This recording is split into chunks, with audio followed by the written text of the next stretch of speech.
खडक 552/25 हा गुन्हा दाखल होऊन आर्थिक गुन्हे शाखेकडे आलेला आहे।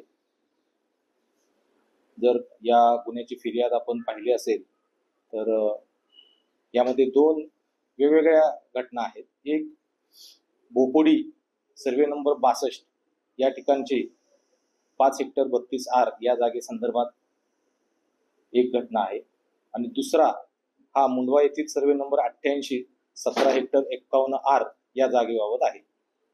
या दोन्ही घटना या वेगवेगळ्या आहेत आणि यातील आरोपी 9 आरोपी यामध्ये देण्यात आलेले आहेत।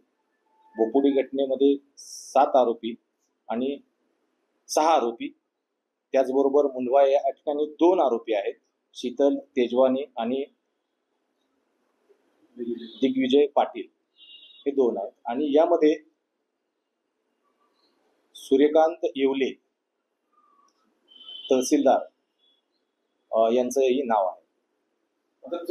FIR ही एकच आहे। त्याप्रमाणे वेगवेगळ्या डिपार्टमेंट कडून या दोन्ही घटनांशी संबंधित जे जे डिपार्टमेंट्स आहेत, सरकारी कार्यालय आहेत, त्यांच्याकडून कागदपत्रांची आता मागणी केलेली आहे। ती मागणी आल्यानंतर पुढील कारवाई करण्यात येईल। या FIR मध्ये त्या दोघांचं नाव नमूद करण्यात आलेलं आहे। पण मग ते या घटनेत आरोपी आहेत का?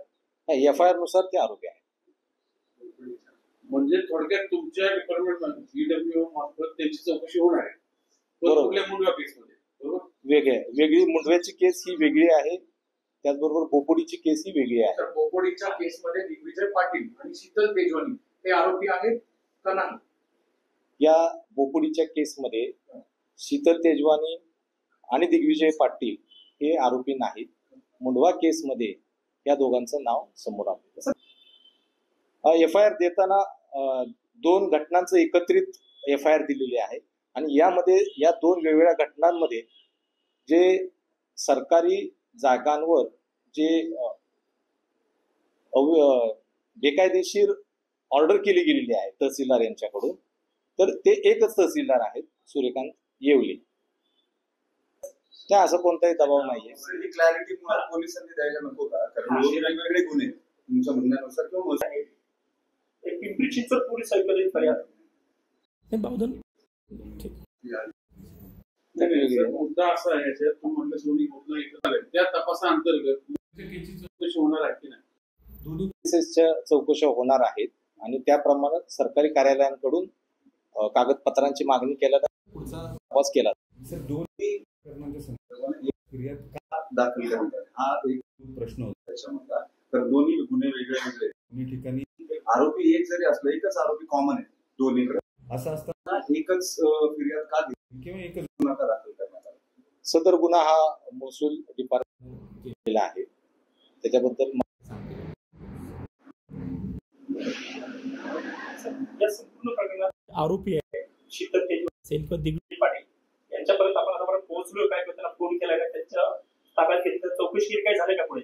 याबाबत तपास चालू आहे। कागदपत्रांची पडताळणी केल्यानंतरच पुढील कुणा कसा रोल आहे लक्षात आल्यानंतर कायदेशीर कारवाई। आपल्याकडे जवळपास गुन्हा दाखल 3 ते 4 दिवस झाले, या 4चा तपास कुठवर आला? पोलिसांनी काहीतरी केलं असेल तपास? कागदपत्रांची मागणी केलेली आहे आणि संबंधित डिपार्टमेंट आपल्याला कागदपत्र पुरवत आहेत आणि ती आल्यानंतर पुढील कारवाई होणार। सर, म्हणजे याच्यामध्ये फक्त अमेडिया आणि जे शीतल तेजवानी आहे यांच्यावर एकच गुन्हा दाखल आहे, तो फक्त मुंडव्याचा? बरोबर, एकच गुन्हा दाखल। बरोबर सर, एक पुन्हा एकदा सांगा, एक FIR आहे त्याच्यात 2 प्रकरणं झाली, ती कशी नेमकी झाली? आणि सुटसुटीत करून सांगा, एक बोपोडीचं प्रकरण कसं FIR मध्ये वेगळं आणि एक मुंडव्याचं प्रकरण कसं वेगळं, त्या FIR नुसार तुम्ही सांगा। बोपोडीची घटना ही सर्वे 62 या ठिकाणी आहे आणि जो मुंडव्याची आहे ती सर्वे नंबर 88 हेक्टर आणि 51 आर या जागेशी संबंधित आहे। या दोन्ही जागा कोणी आरोपी आहेत ती वेगवेगळी आहे। मग आपण मुंडव्याची चौकशी करणार आहोत, जो ऑलरेडी गुन्हा तिकडे दाखल आहे बावधनला, मग पिंपरी चिंचवड पोलीस असतील। आपल्या इकडे जे FIR मध्ये दिलेले कंटेंट आहेत त्यानुसार इथली चौकशी केली। आपणही त्यांना बोलवणार। तर शीतल तेजवानी परदेशात पसारली अशा देखील काही माहिती समोर येते, आपल्या तपासात आपण काही निष्पन्न झालं का? शीतल तेजवानी आहे कुठे? यावर त्यांचा योग्य वेळी चौकशीला त्यांना बोलवण्यात येईल आणि आपण जे सांगताय त्याच्याबद्दल सांगता येणार नाही.